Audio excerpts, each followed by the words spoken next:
puisqu'on est filmé, je me suis dit que c'était peut-être l'occasion de dire un mot sur mon petit chemin à travers les mathématiques françaises avant de commencer. Donc voilà, j'ai découvert Paris à l'âge de 18 ans, juste à côté d'ici, au lycée Louis-le-Grand, en prépa. Et donc j'ai découvert Paris, mais voilà, c'était un peu entré au couvent. Et à tel point que je n'avais pas eu la présence d'esprit de venir ici à la porte à côté.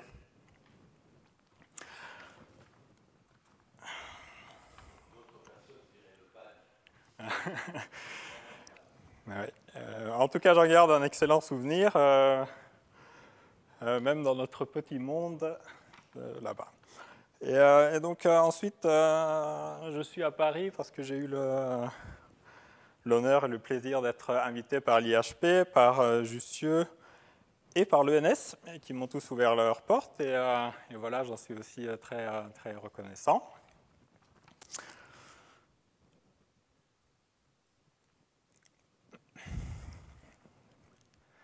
Et donc voilà, maintenant que j'ai 2 fois 18 ans, et même un peu plus, je suis content de compléter le cercle. Et je suis d'autant plus content de compléter ce cercle que les mathématiques que je vais présenter sont sous le signe des mathématiques hexagonales, à plus d'un titre. Alors premièrement, le résultat que j'ai envie d'expliquer et de peut-être démontrer le plus en détail, c'est un lemme qui m'est venu pendant une nuit blanche à Paris. Et voilà, bon, j'espère que François Murat ne m'en voudra pas de venir au Collège de France juste démontrer un lemme. Mais donc le deuxième titre, c'est celui-ci, c'est que les mathématiques que j'ai envie de présenter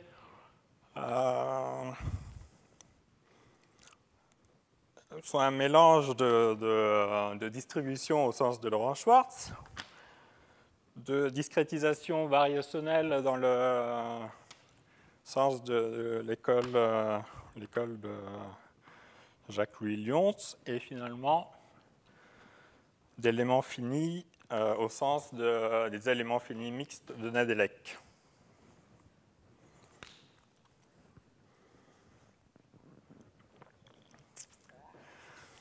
Donc voilà, c'est un peu l'honneur c'est un peu l'occasion d'honorer la lignée des directeurs de thèse dont je suis issu. Et voilà, je voudrais aussi saluer mes professeurs de lycée, donc au lycée français d'Oslo, le professeur Pantier, et ensuite au lycée Louis-le-Grand, le professeur Auguet. Donc voilà. Maintenant, donc, je vais parler d'éléments finis mixtes au sens de Nedelec, mais des éléments finis mixtes, donc c'est quoi? C'est des champs qui sont la plupart du temps polynomiaux par morceaux, et on impose par rapport à une certaine triangulation une continuité faible. Donc pour des champs de vecteurs, on n'impose pas la continuité sur toutes les composantes. Typiquement, on peut imposer la continuité sur les composantes tangentielles ou les composantes normales, mais la plupart du temps, pas les deux en même temps. Et en géométrie riemannienne, j'ai envie de parler de métriques qui sont polynomiaux par morceaux, avec une continuité faible entre les éléments.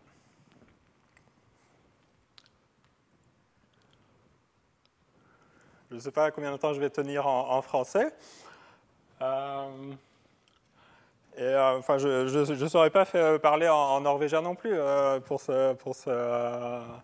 pour cette présentation. Et la raison, c'est peut-être que même en anglais, il y a deux écoles il y a deux choix de vocabulaire. Les physiciens et les matheux n'ont pas forcément les mêmes mots pour les mêmes choses. Et donc voilà, je fais un compromis en anglais que je ne saurais pas vraiment traduire ni en norvégien ni en français.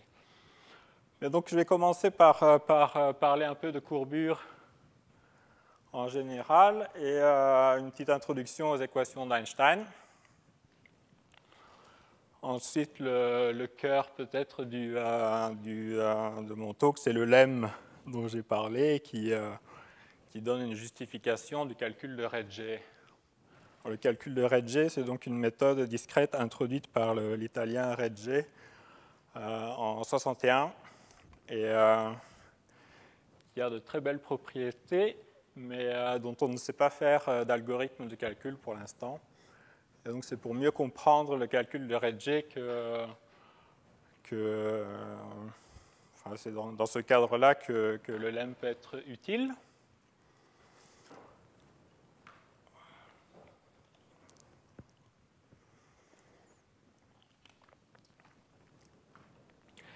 Et donc ensuite, pour finir, j'ai envie de parler de convergence d'une méthode numérique. Alors, c'est une méthode numérique basée sur le calcul de Reg pour un problème qui est lié à la relativité générale. Mais comme vous voyez, c'est juste je vais montrer la convergence pour un problème linéarisé en dimension 3. OK. Bon,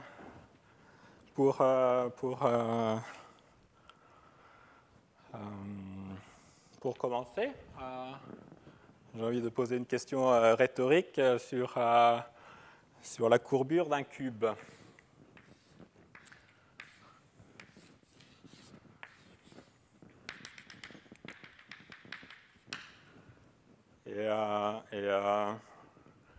Bon, beaucoup de gens vous diront que la courbure d'un cube consiste en la chose suivante. Vous avez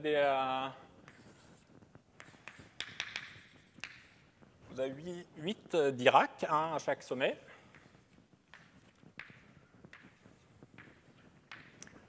Et donc, à chaque sommet, vous avez pi sur 2 fois un Dirac. Et partout ailleurs, la courbure serait nulle. Alors, vous pouvez trouver ce genre d'affirmation en filigrane dans des papiers, même de Weil, hein, dans les années 40. Et la question que j'ai envie d'aborder, c'est comment justifier cette affirmation. Donc, tout d'abord, quelle notion de courbure est-ce que je vais considérer? C'est la notion de courbure de Gauss densifiée.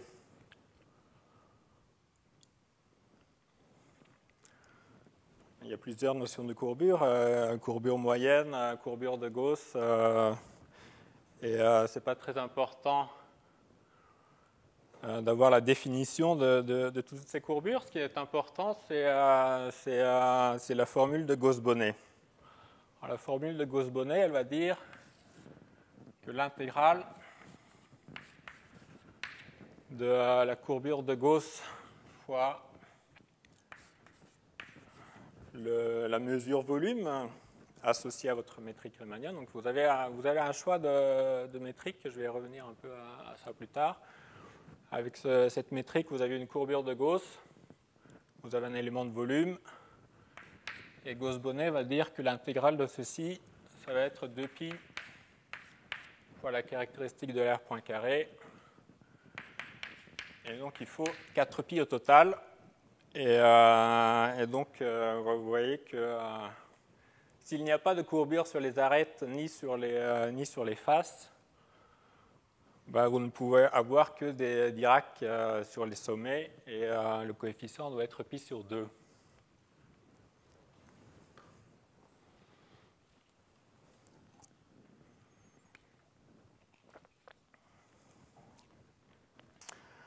Alors, le point de vue que je vais développer un peu, c'est une autre façon d'obtenir ce pi sur 2. Et bon, je l'ai écrit ici, pi sur 2, c'est quoi? C'est 2pi moins 3 pi sur 2. Et si on regarde ce qui se passe autour d'un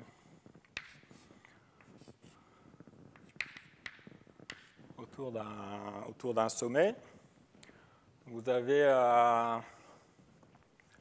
avez trois angles qui arrivent sur le sommet, qui font chacune pi sur 2. Et on peut croire, on peut penser en tout cas que s'il n'y avait pas de courbure, la somme des angles devrait faire 2pi. Et pour cette raison, on introduit le défaut d'angle, on va dire. Je ne sais pas comment. Le défaut d'angle. Le défaut d'angle, c'est 2pi moins la somme des angles qui arrivent sur le sommet. Et bon, l'approche dont je vais parler pour justifier qu'il faut mettre des Dirac avec des défauts d'angle sur les sommets, la méthode, c'est la suivante. Je vais découper en triangle. Je vais envoyer ça sur un plan.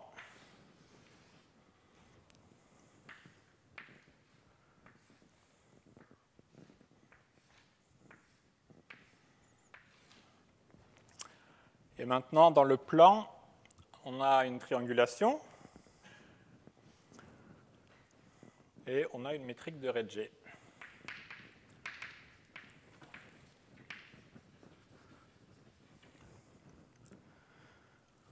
Donc voilà, je fais un choix d'application continue et linéaire par morceau sur un plan. J'obtiens une triangulation, j'ai une triangulation qui n'est pas nécessairement avec ce nombre d'arêtes, mais ce qui est important, c'est que il y a une notion de métrique sur chaque triangle, que ces métriques sont constantes donc dans chaque triangle, elles sont constantes par morceau, et il y a une continuité partielle entre deux triangles voisins. Et la continuité partielle, c'est que la métrique ici et la métrique ici sont d'accord sur, quand on les évalue, sur des vecteurs tangents à l'arête ou à l'interface. Donc voilà. Bon, donc un peu de géométrie riemannienne. Dans des coordonnées, une métrique, ça a la forme suivante. Moi, j'appelle la métrique G. C'est une application de Rn dans les matrices symétriques n croix n. Et en géométrie riemannienne, on suppose que la matrice en chaque point est définie positive. En relativité générale, on choisira n égale 4 et des métriques de signature moins, plus, plus, plus, par exemple. Vous pouvez faire le choix de signe opposé si vous voulez. Et donc, toutes les courbures dont je vais parler s'écrivent en coordonnées sous la forme suivante. J'ai mis R pour Riemann. Et donc, les courbures qu'on déduit de la courbure de Riemann ont des expressions comme ceci en coordonnées. Donc, ces expressions font intervenir les dérivées secondes de la métrique. Et donc, il y a un terme qui est linéaire dans les dérivées secondes. Ensuite, il y a un terme quadratique dans les dérivées premières. Et vous voyez que si la métrique G est constante par morceau, dans cette formule ici, vous avez la dérivée d'un Dirac que vous dérivez encore une fois. Ensuite, vous la multipliez par des choses discontinues. Et ici, vous avez des dérivés, enfin, vous avez des Dirac que vous multipliez entre eux, et après, vous les multipliez avec une fonction discontinue. Donc ceci est hautement non défini. Et il faut espérer que la continuité partielle dont j'ai parlé soit suffisante pour donner un sens à tous ces produits de Dirac. Et en fait, pour donner ce sens, les expressions en coordonnées ne seront pas utiles du tout.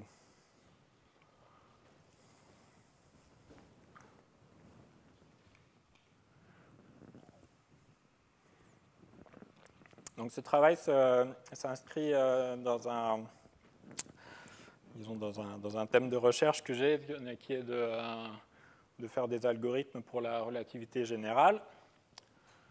Et en relativité générale, l'inconnu, c'est une métrique avec une signature de Lorentz sur une variété.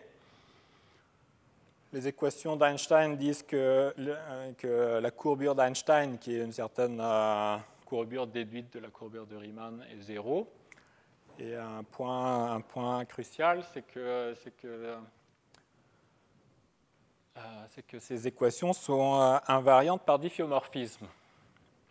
Et ça a deux conséquences. Si on veut faire un problème d'évolution en temps, on est obligé de faire un choix de jauge, donc fixer un peu réduire cette liberté qu'on a dans le choix des diffeomorphismes. Il y a une deuxième conséquence qui est que les équations d'évolution préservent une certaine contrainte sur les données initiales. Et donc, il s'agit de faire des méthodes discrètes de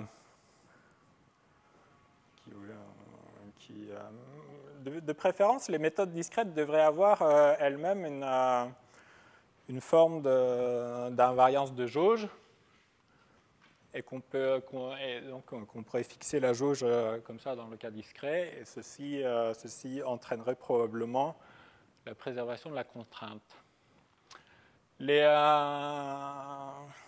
Alors, les équations d'Einstein peuvent être déduites d'un principe variationnel, à savoir que vous définissez l'intégrale de la courbure de Gauss fois la densité de la métrique. Donc pour une métrique donnée, vous considérez cette intégrale.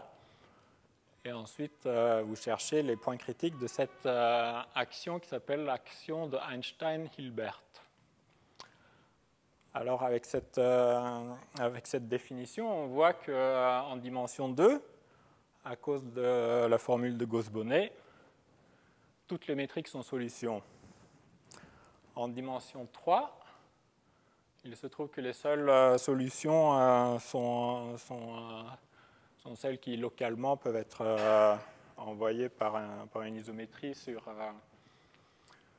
R3 muni sa métrique standard. Et donc le premier cas intéressant, c'est la dimension 4.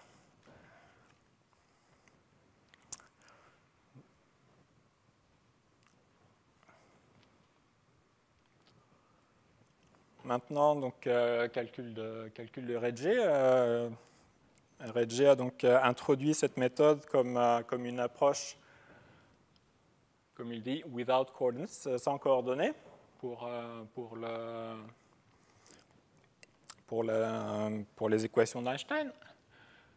Mais sans coordonnées, au lieu de coordonnées, ce qu'il suppose, c'est qu'on ait un complexe simplicial. Donc vous avez une triangulation de votre variété. Et étant donné cette triangulation, vous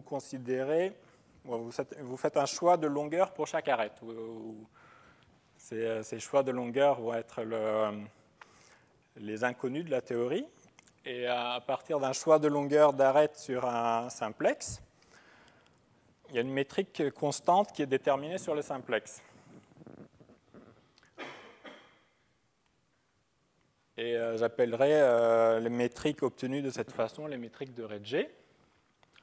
Ensuite, vous définissez la courbure à la main de la façon suivante.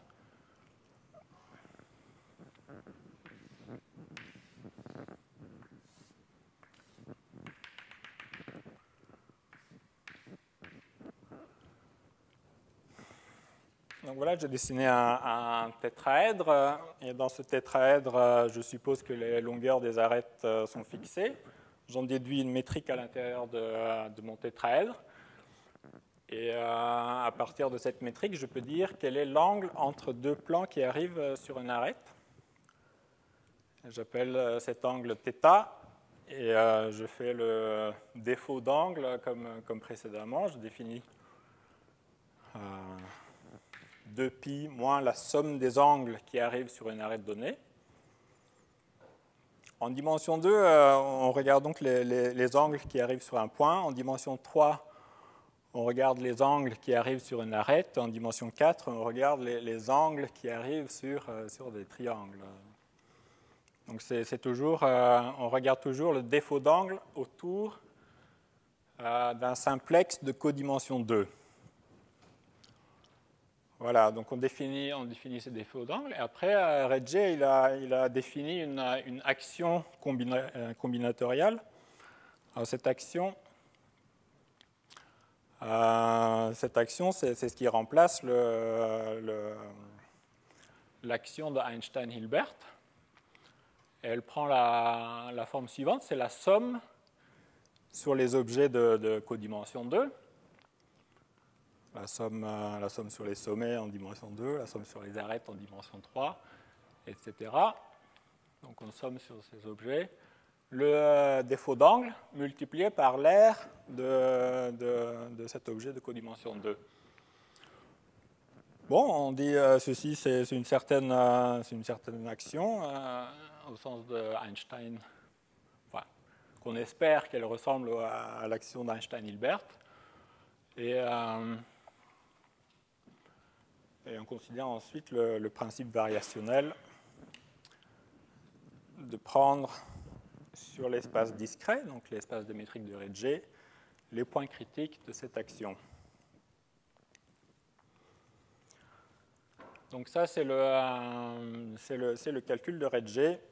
Et je voudrais proposer donc quelques justifications du calcul de Redje. Bon, j'ai envie en dimension 2, juste pour dire encore une fois enfin, comment on lit un peu les thèmes un peu abordés jusqu'à maintenant. En dimension 2, vous avez donc une triangulation comme ceci. Vous avez la caractéristique de l'aire point carré qui est le nombre de sommets moins le nombre d'arêtes plus le nombre de faces. Gauss-Bonnet, que j'ai déjà évoqué, dit ceci, l'intégrale de la courbure densifiée, c'est 2π fois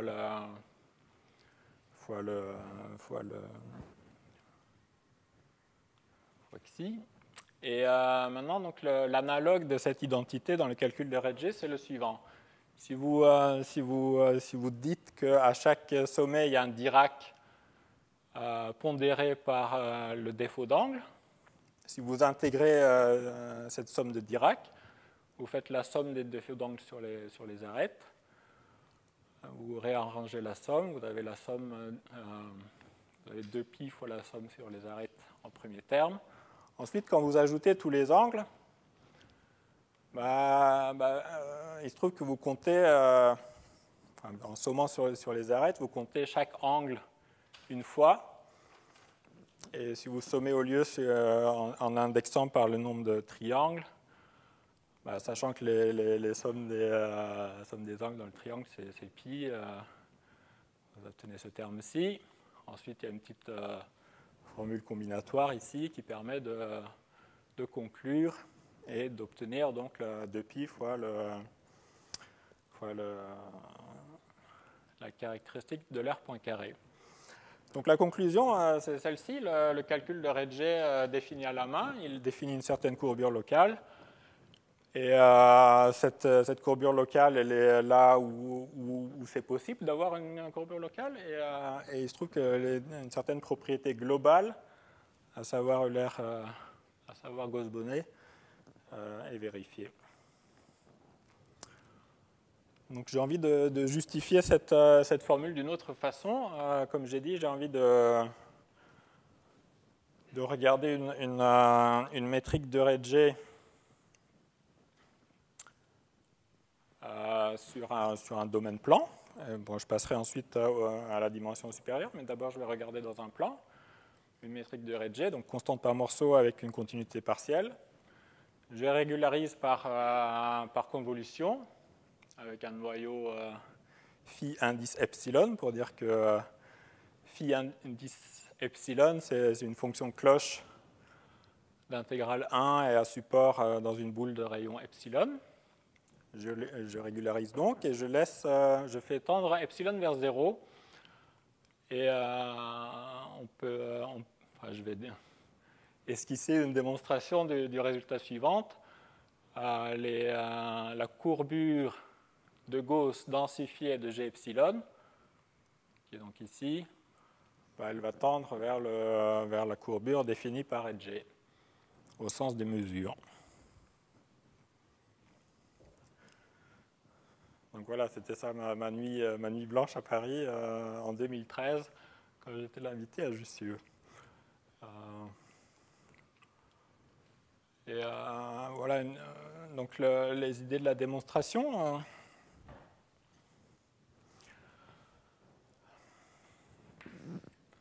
On va regarder ce qui se passe autour d'un sommet donné.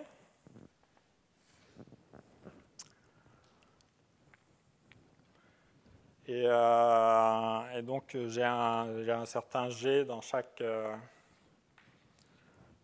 secteur.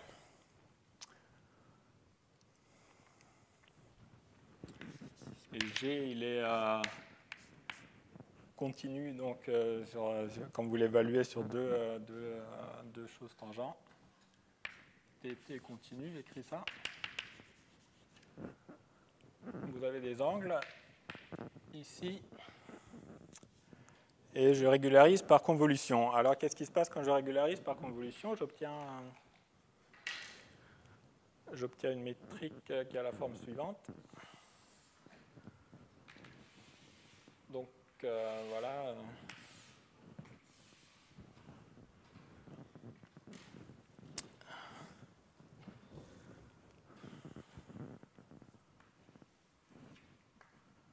J'ai dessiné en jaune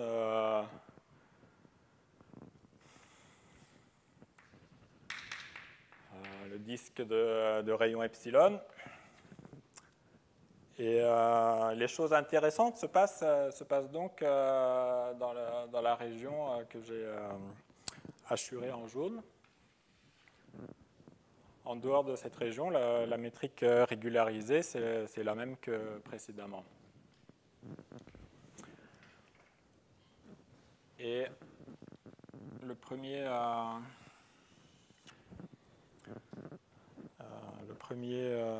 remarque, c'est que d'une part, il ne peut pas y avoir de courbure en dehors de ce disque. Il n'y a pas de courbure en dehors de ce disque. Et la raison, c'est que ici, les métriques de part et d'autre, elles s'accordent pour dire quelle est leur valeur sur un vecteur tangent. Et donc les métriques régularisées sont aussi d'accord, et donc il ne peut pas y avoir de courbure ici. Donc la courbure, elle va être à support, la courbure de Gauss densifiée, donc ici. Elle va être à support dans le disque ici. Et on va essayer d'évaluer l'intégrale de cette courbure.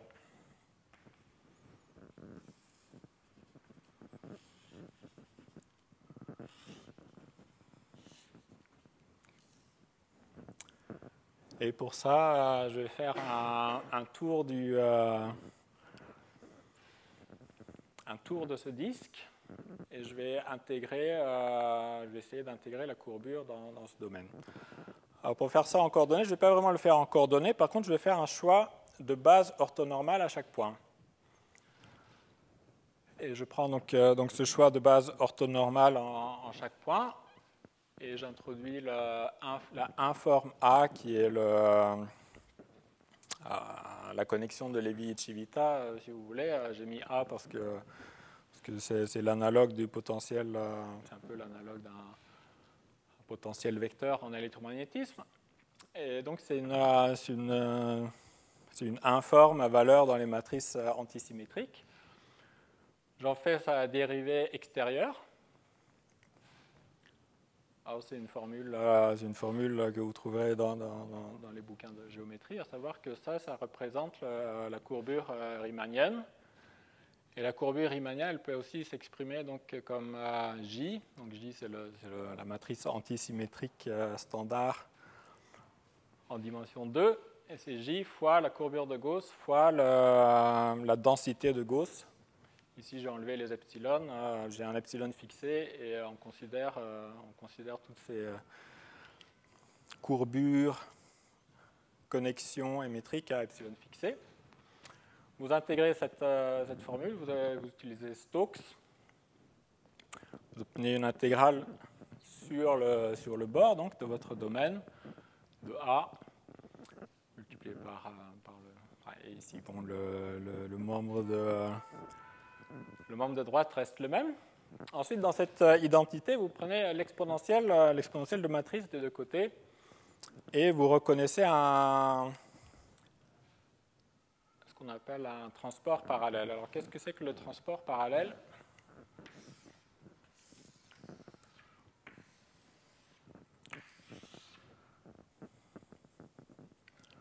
Un dessin qu'on fait souvent quand on discute le transport parallèle, c'est le transport parallèle sur une sphère.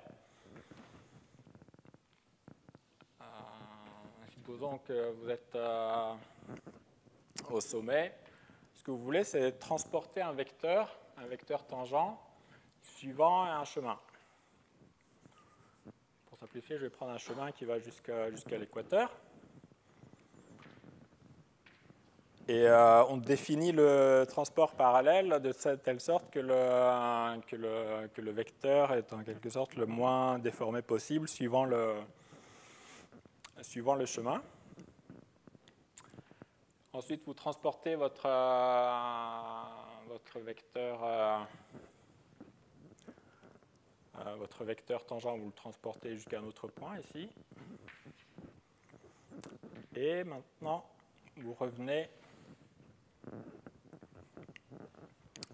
au point de départ. Et ce qu'on constate quand on fait ce transport parallèle, c'est que quand le vecteur que vous transportez le long comme ça d'un chemin arrive au point de départ, c'est que le vecteur aura tourné. Il aura tourné d'un certain angle, et cet angle, vous pouvez l'exprimer comme l'intégrale. Comme une intégrale de courbure sur le domaine que votre chemin encercle.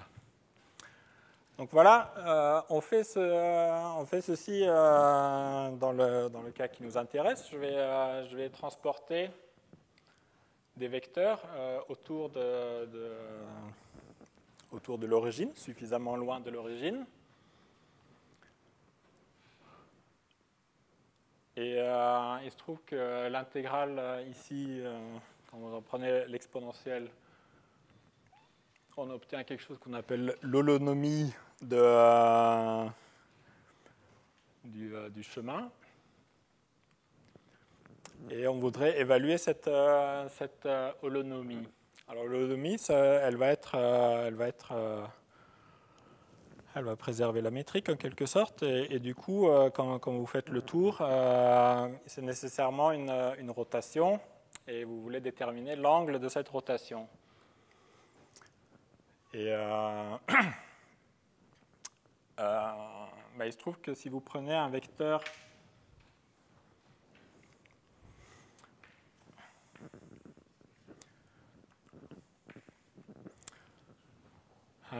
ici que je place en ce sommet, je prends un vecteur qui est parallèle à l'interface. Et je fais transporter ce vecteur le long de mon chemin. Ce vecteur-là, il se trouve que le transport est trivial, du fait que toutes les métriques s'accordent pour dire ce qu'elles donnent si on les évalue sur des vecteurs comme ça. Donc ce vecteur-là, il est transporté de cette façon.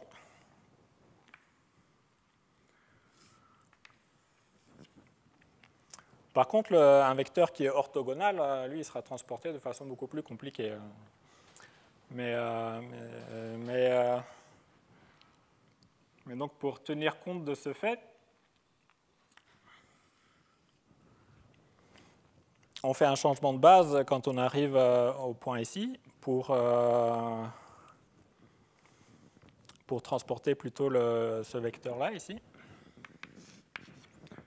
Et l'angle là, c'est l'angle θ, même pour les métriques régularisées. Et donc voilà, ce que vous obtenez, c'est que quand vous faites le tour de l'origine, vous avez fait une rotation d'un angle qui est la somme des angles incidents. L'identité précédente dit que ceci doit être l'intégrale de la courbure densifiée. Et puisque vous avez deux matrices de rotation qui sont égales, les angles associés doivent être congrus modulo 2π. Et maintenant, on veut déterminer le facteur de 2π. Et voilà, en déformant la configuration d'origine, c'est-à-dire juste le plan muni de sa métrique euclidienne standard, en déformant ceci, vous obtenez pour le cas ici, vous obtenez moins 1. Maintenant, ça c'est pour epsilon donné.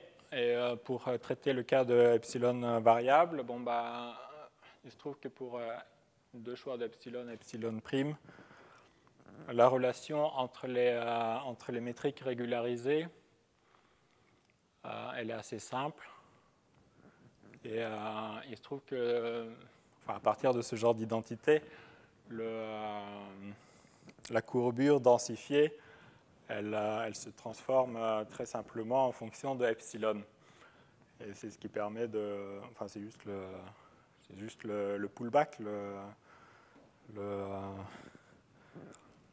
la rétroimage, je ne sais pas...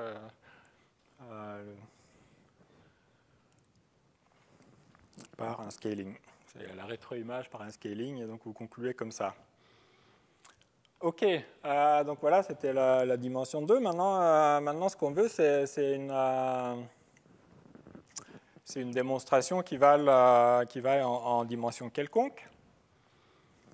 Et en dimension quelconque, ce qu'on a envie de dire quand on regarde ce genre de situation...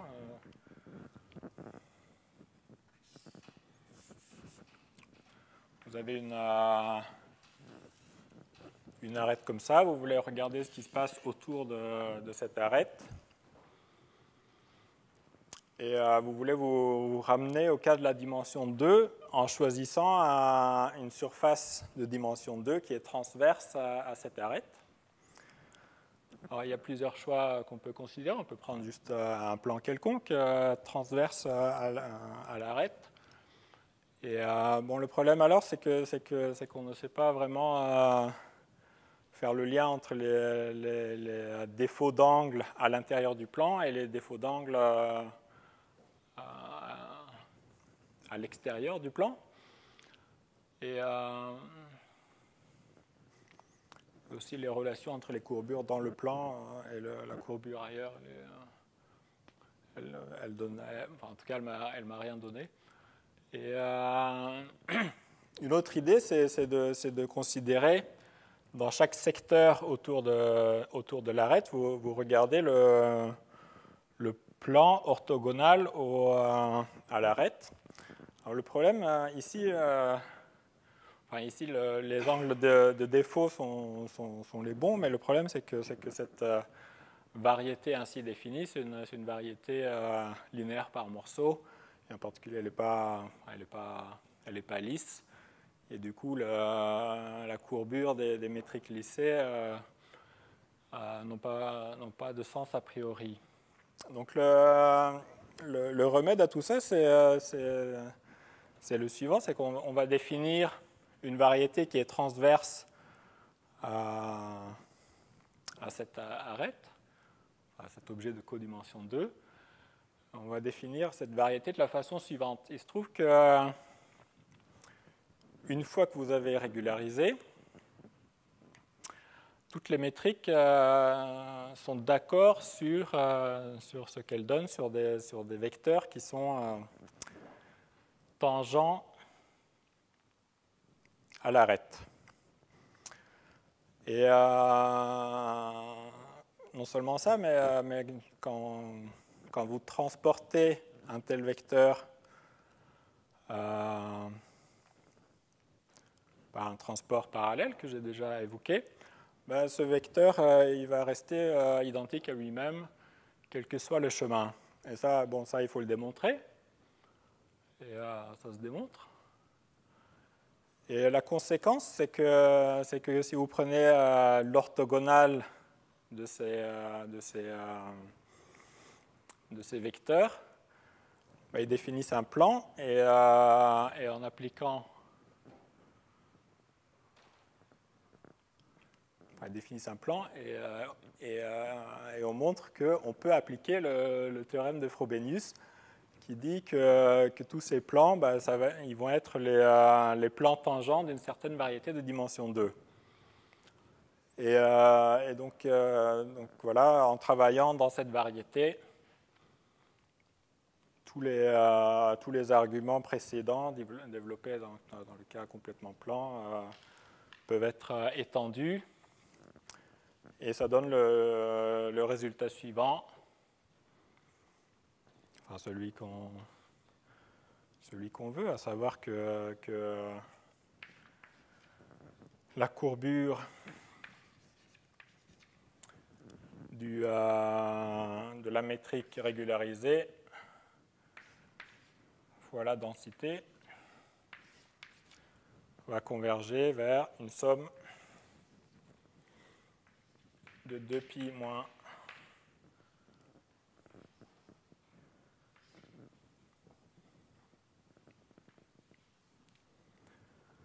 donc comme ceci, vous avez des défauts d'angle. Bon, les objets de codimension 2, les Anglais les appellent hinge. Donc en français, je ne sais pas, mais donc on fait la somme sur les objets de codimension 2.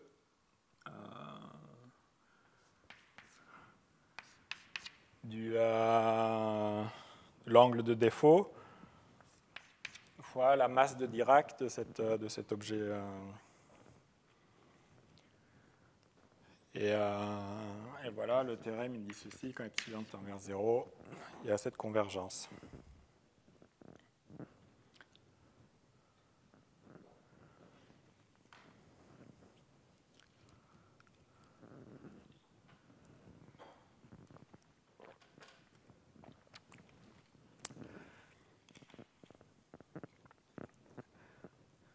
Bon, voilà, donc voilà, c'était en quelque sorte une justification des définitions, une justification rigoureuse des définitions données par Redge. Et bon, je tiens à préciser que déjà Redge, dans son papier, il parle de Gauss-Bonnet, mais les autres arguments donnés m'avait semblé pas très convaincant du point de vue mathématique. Voilà, et donc j'ai en quelque sorte donné les détails. Enfin, des détails. Il ne parle pas de Frobenius, par contre. Bon. OK. Donc ça justifie la définition un peu ad hoc de Redge pour le calcul de Redge. Et ce que j'ai envie de faire dans le temps qui me reste, c'est de justifier un algorithme de calcul basé sur le calcul de Redge.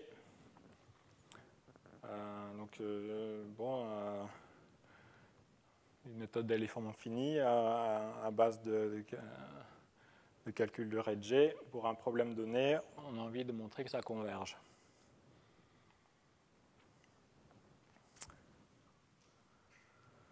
Et pour ça, moi, je vais considérer le cas de la dimension 3.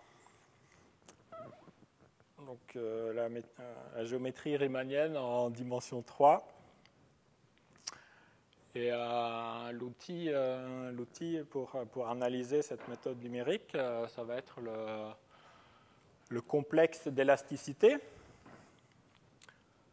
Et le complexe d'élasticité, c'est celui-ci, en haut ici. Donc S, c'est un domaine dans R3. V, c'est l'espace de vecteurs, donc R3. Ici, vous avez donc des champs de vecteurs. S ici, c'est les matrices 3x3 asymétriques. Donc vous avez des champs de matrices symétriques. De même, vous avez des champs de matrices symétriques ici, et ici des champs de vecteurs. Et les opérateurs qui lient ces quatre espaces sont l'opérateur de déformation. Alors l'opérateur de déformation sur un champ de vecteurs, en coordonnées, vous prenez le gradient de votre champ de vecteurs, vous obtenez une matrice 3x3, et de cette matrice 3x3, vous prenez la partie symétrique. Ça, c'est l'opérateur de déformation, le gradient symétrisé. Ensuite, ici, il y a l'opérateur curl, T curl, donc rotationnel, transposition rotationnelle. Vous commencez par une matrice 3x3, vous prenez le rotationnel par ligne, vous obtenez une nouvelle matrice 3x3, vous transposez cette matrice et vous prenez une deuxième fois le rotationnel par ligne. Bon, cet opérateur est aussi appelé l'opérateur de Saint-Venant. Il se trouve qu'elle vous donne une matrice symétrique, un champ de matrice symétrique. Et ensuite vous avez l'opérateur de divergence qui prend une matrice symétrique et lui associe un champ de vecteurs que, par exemple, défini avec la divergence par ligne de votre champ de matrice. La composition ici de deux flèches consécutives va être 0 et les groupes de cohomologie sont liés à la topologie du domaine S. Alors ce complexe d'élasticité a été mis en valeur par Arnold, Falk et Winter dans une série de papiers. Je donne des références à la fin. Et le but, c'est d'utiliser ce complexe pour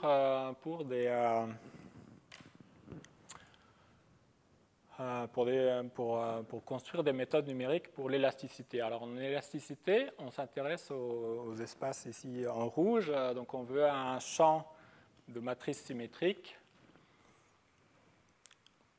qui soit intégrable avec une divergence qui est définie au sens des distributions et on voudrait aussi qu'elle soit L2. Donc L2 à divergence L2 et des sous-espaces de ceci. Et la construction de tels espaces pour l'élasticité avait posé problème depuis longtemps et l'interpréter dans ce cadre a permis de clarifier le problème. Parce qu'en fait, construire des espaces d'éléments finis pour ces deux espaces nécessitait en quelque sorte implicitement qu'on construise des espaces d'éléments finis ici aussi. Et donc, si on veut que tous les champs soient L2, ça nous ramène à des problèmes de construction d'éléments finis réguliers sur des espaces de polynômes. Donc voilà, ça nous rappelle Argyris. Et bon, la technique de Arnold, Falk et Winter, c'est de relier donc ce complexe d'élasticité au complexe de De Rham par une variante de la construction de Bernstein-Gelfand-Gelfand. Et de relier donc le complexe d'élasticité au complexe de De Rham de façon suffisamment constructive pour qu'une méthode d'éléments finis pour de RAM donne un élément fini pour l'élasticité. Donc je renvoie à leur papier pour ces constructions. Mais la raison pour laquelle je parle de complexe d'élasticité, c'est que le même complexe a un sens en relativité générale. Et le sens, c'est celui-ci. Au lieu de s'occuper de construire un espace X de H, ici, ce qu'on veut, en fait, c'est un espace X1H interprété comme une métrique. Et il se trouve qu'en relativité, donc, vous avez envie de construire des espaces de métrique, mais vous n'avez pas besoin que la courbure soit de carré intégrable. Et le cadre fonctionnel, c'est plutôt qu'on regarde les métriques L2 dont la courbure est dans H-1. C'est plutôt ça l'espace fonctionnel dans lequel on travaille.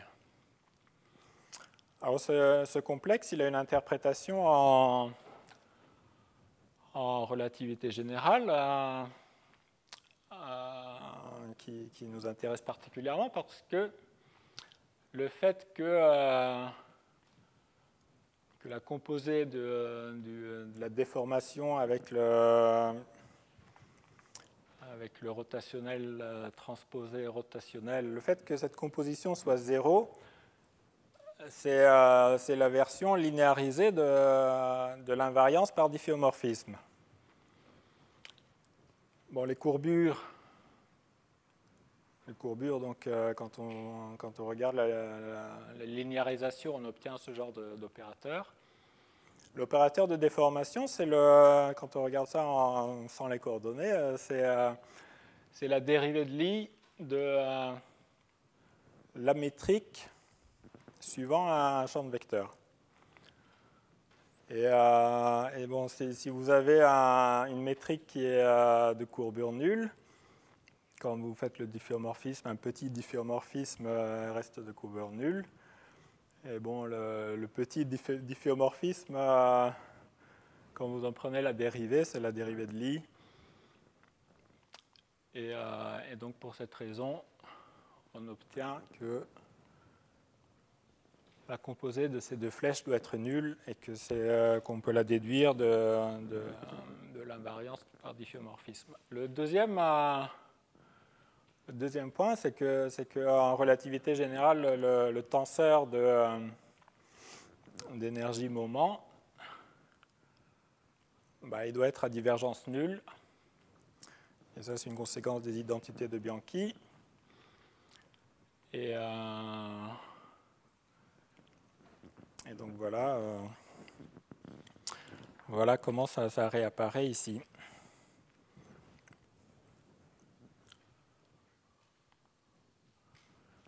Et donc le calcul de Regge, comment il s'insère dans ce complexe, il s'insère de la façon suivante. Les métriques de Regge dont j'ai parlé, qui sont donc constantes par morceau avec une continuité partielle sur les vecteurs tangents sur les interfaces, cet espace, on le met ici.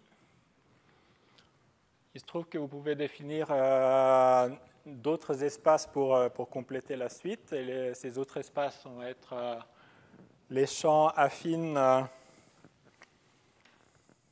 par morceaux, mais continus. Donc, continu ici sur toutes les composantes. Donc, si vous voulez, c'est les P1 vectoriels. Et ici, il se trouve que vous avez un espace de mesure ou de distribution X de H. Et ces mesures ont la forme suivante. Ce sont des Dirac de delta. Des deltas de Dirac. Des deltas de Dirac suivant les arêtes. Et il faut que ce soit à valeur matrice symétrique. La matrice symétrique, ça va être le vecteur tangent de l'arête tensorisé avec lui-même ou multiplié par son transposé si vous préférez. Et à la fin, le dernier espace qui complète la suite discrète, c'est des Dirac au sommet à valeur vectorielle. Maintenant, donc, il se trouve qu'en définissant les 4 espaces comme ça, on peut aussi définir des opérateurs d'interpolation, qui sont ici des projections définies sur les champs lisses,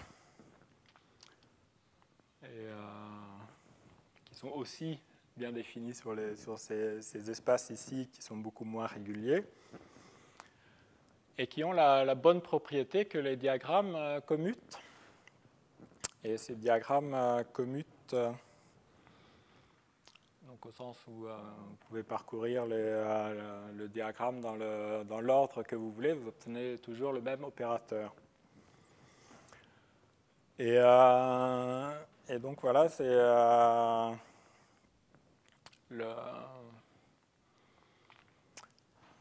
on fait de l'analyse numérique avec des suites et des interpolateurs qui commutent. Et voilà, j'ai appris cette approche en lisant en particulier la présentation de Arnold à l'ICM il y a bien des années. Et voilà, ça met en système un certain nombre de diagrammes commutatifs qui avaient déjà été repérés dans la littérature, en particulier pour la discrétisation des équations de Maxwell avec les éléments finis de Nedelec.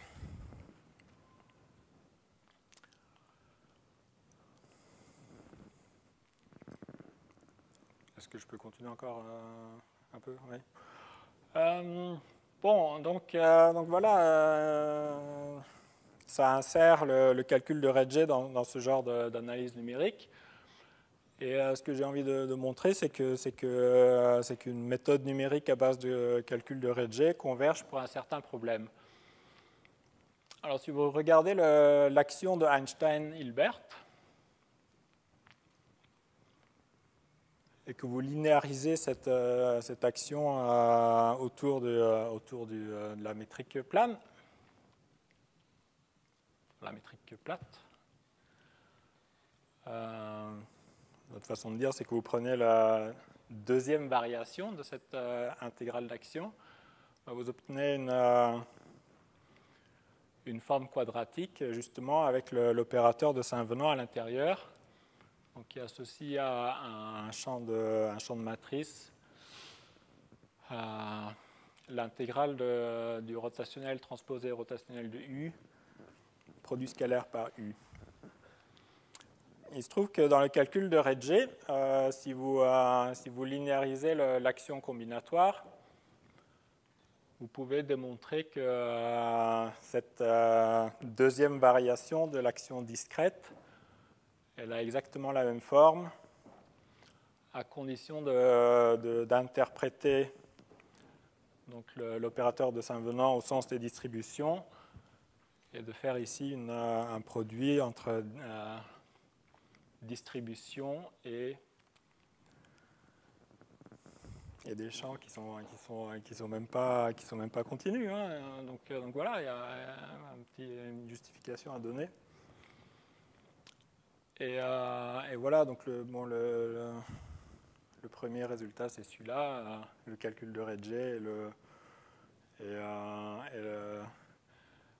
l'intégrale de Einstein-Hilbert. On a la même seconde variation autour de la métrique plate. Bon, c'était un résultat que j'avais obtenu avant la justification précédente, en 2011, et il y aura la référence à la fin. Et maintenant, on peut considérer les équations d'Einstein linéarisées. Et dans les équations d'Einstein linéarisées, on peut identifier l'opérateur curl-T-curl, il apparaît. Il se trouve qu'on a une équation qui est de type équation des ondes, mais où la partie spatiale, ce n'est pas le Laplacien, c'est cet opérateur-là. Et cette équation de type onde, on peut espérer la discrétiser avec le calcul de Ricci. Alors, je n'ai pas pu justifier, même pour cette équation linéaire, je n'ai pas su justifier que ce soit bien posé. Et la raison, c'est que dans cette équation des ondes, il y a des contraintes sur la trace et sur la divergence qui au sens numérique, des conditions inf sup, je n'ai pas pu démontrer la stabilité. Voilà. Alors, par contre, ce que j'ai pu démontrer, c'est que si on regarde juste l'opérateur de Saint-Venant ici, sur l'espace, et que vous discrétisez l'opérateur de Saint-Venant par le calcul de Ricci, et que vous regardez le problème spectral, les valeurs propres discrètes vont converger vers les valeurs propres du problème continu. Et cette étude spectrale de l'opérateur de Saint-Venant, la discrétisation de l'opérateur de Saint-Venant, cette étude de convergence, elle est basée sur un certain nombre de travaux sur les équations de Maxwell, et en particulier les éléments finis Nedelec pour les équations de Maxwell. Et je renvoie à l'article de Daniele pour un peu l'historique de ces travaux, et aussi un papier écrit avec Ragnar sur le sujet, mais disons dans un cadre un peu plus abstrait. Et ce cadre un peu plus abstrait a été une des sources de la démonstration de convergence.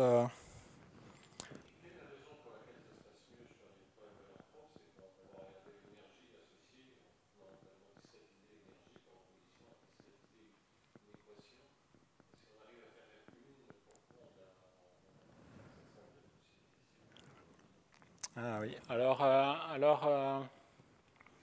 disons, oui.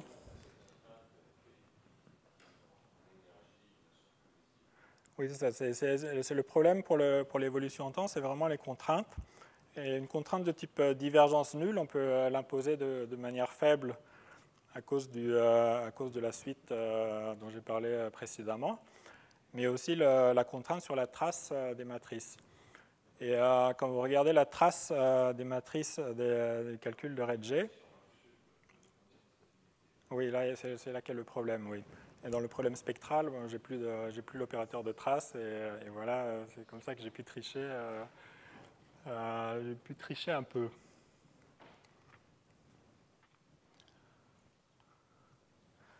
Donc voilà, quels sont, pour étendre les démonstrations du cas Maxwell au cas opérateur de Saint-Venant, les problèmes et les idées sont les suivants. Alors la technique pour étudier ce genre de problème, encore une fois, c'est la régularisation par convolution joue un grand rôle. Et on va prendre un interpolateur standard. Vous savez, l'interpolateur standard sur les P1 continus, donc les linéaires par morceaux qui sont continus, c'est d'associer à un champ scalaire quelconque le champ continu et linéaire par morceau avec les mêmes valeurs au sommet. Ça, c'est l'interpolateur standard. Et celui-ci ne va pas être bien défini sur L2. Et là, même dans H1, il y a des problèmes. Et donc, voilà, la technique, c'est de d'abord régulariser par convolution, ensuite interpoler avec les interpolateurs standards, et ensuite jouer donc avec la taille de la régularisation en rapport avec la taille du maillage. Donc ça, c'est la technique. Et cette technique, ce qu'elle permet de faire, c'est de construire des projecteurs qui commutent. Des projecteurs qui commutent. Et ce qui est important, c'est que ces projecteurs doivent être uniformément bornés en norme L2. C'est ça la technique c'est ça la propriété qui fait marcher la théorie. Et donc la propriété de commutation des projecteurs, elle garantit la chose suivante, c'est que le noyau de votre opérateur différentiel discret va être bon, mais la propriété de stabilité va entraîner que l'orthogonal du noyau va être bon aussi. Alors, parce que dans les méthodes numériques auxquelles on s'intéresse ici, et c'est le cas déjà pour Maxwell, pour ces problèmes, quand on regarde l'orthogonale du noyau discret, donc vous prenez le noyau discret de votre opérateur différentiel et vous regardez l'orthogonale dans l'espace discret, bah, cette orthogonale n'est pas un sous-espace de l'orthogonale du noyau du problème continu. Et le fait d'avoir des projections qui commutent permet justement de montrer que l'orthogonale du noyau discret est suffisamment proche de l'orthogonale du noyau continu. Donc ça, c'est la technique disons, de base. Maintenant, les problèmes pour Einstein sont les suivants. C'est que bon, j'ai parlé du cadre fonctionnel des métriques L2 à opérateur de Saint-Venant dans H-1. Et ça, c'est le bon espace de Hilbert, en quelque sorte, pour étudier le problème spectral. Mais cet espace de Hilbert ne contient pas les métriques de Redget. Et c'est le cas critique. C'est vraiment le cas... j'ai fait allusion au fait que dans un plan, dans l'espace de Hilbert H1, les valeurs au point n'ont pas de signification. C'est le même problème ici. Donc voilà, les métriques de Redget ne sont pas dans l'espace fonctionnel dont on a besoin, mais c'est le cas critique. Donc voilà, on se permet d'affaiblir un tout petit peu les normes du problème et de se placer dans ce cadre-là. Et le deuxième problème par rapport à Maxwell, c'est que pour Maxwell, l'opérateur rotationnel, ben celui-ci, il a un signe, contrairement à l'opérateur de Saint-Venant. Donc il faut remplacer des propriétés de coercivité pour Maxwell par des propriétés de type inf-sup. Et voilà, j'avais démontré la condition inf-sup discrète dans une norme de ce type-là, mais un peu affaiblie. Je l'avais démontré à la main sur la formule combinatoire.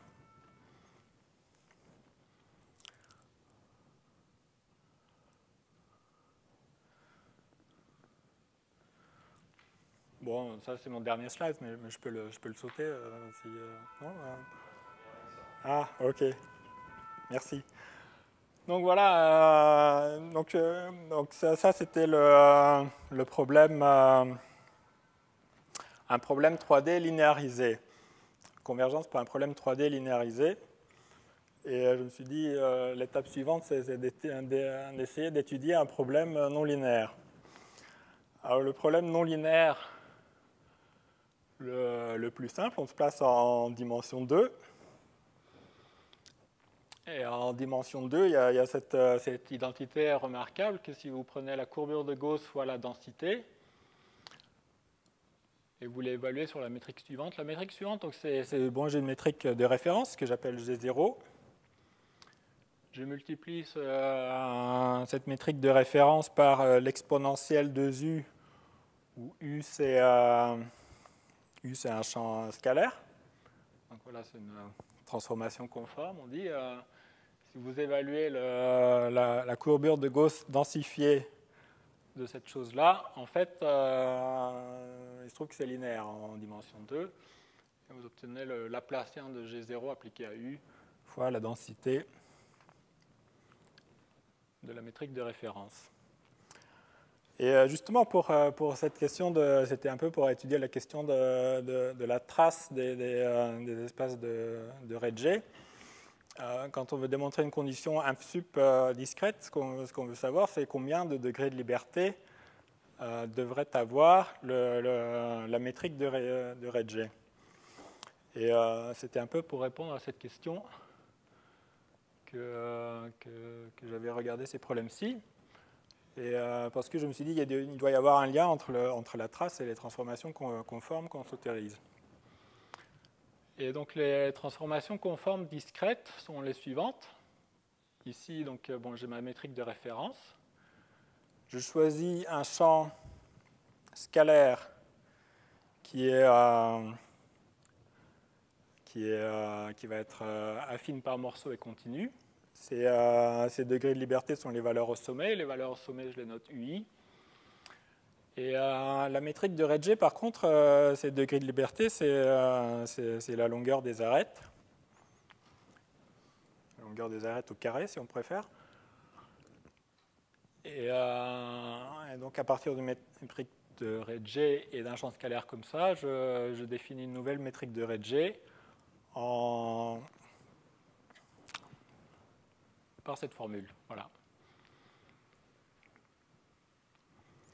Alors on peut interpréter ça en disant je prends ma métrique de Redget, je fais la vraie transformation de conforme et je l'interpole pour l'interpolateur de Redget que je n'ai pas défini mais qu'on peut définir. Et donc voilà. Alors un problème discret analogue au problème de prescrire la courbure discrète. Un problème discret analogue, c'est celui-ci. La courbure de Redget, donc, qui est aussi la courbure de Gauss, maintenant qu'on l'a justifiée, du transformé conforme discret. On voudrait qu'il soit égal à un certain nombre de masses de Dirac placé au sommet. Donc voilà, c'est le problème en quelque sorte non linéaire le plus simple que j'ai pu identifier. Le problème continu, lui, il est linéaire. Par contre, quand vous voulez discrétiser ce problème par cette méthode, il se trouve que vous avez une méthode non linéaire pour un problème qui à l'origine est linéaire. Mais on peut justifier cette méthode par la technique suivante, c'est que si vous linéarisez le problème discret autour de la métrique plate de référence, vous obtenez une méthode d'éléments finis bien connue, à savoir la méthode d'éléments finis P1.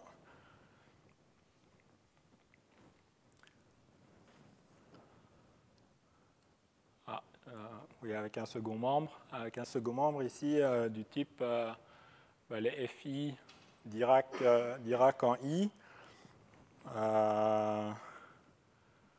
Vous l'évaluez contre un autre P1, et donc c'est une somme de valeurs au sommet. Donc voilà, le problème discret linéarisé, c'est celui qu'on connaît le mieux, et donc à partir de là, il y a des bonnes chances de pouvoir regarder le problème non linéaire discret.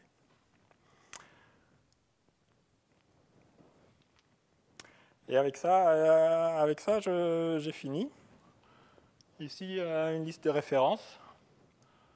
Le papier 2011, c'est là où je regarde le problème spectral pour Saint-Venant.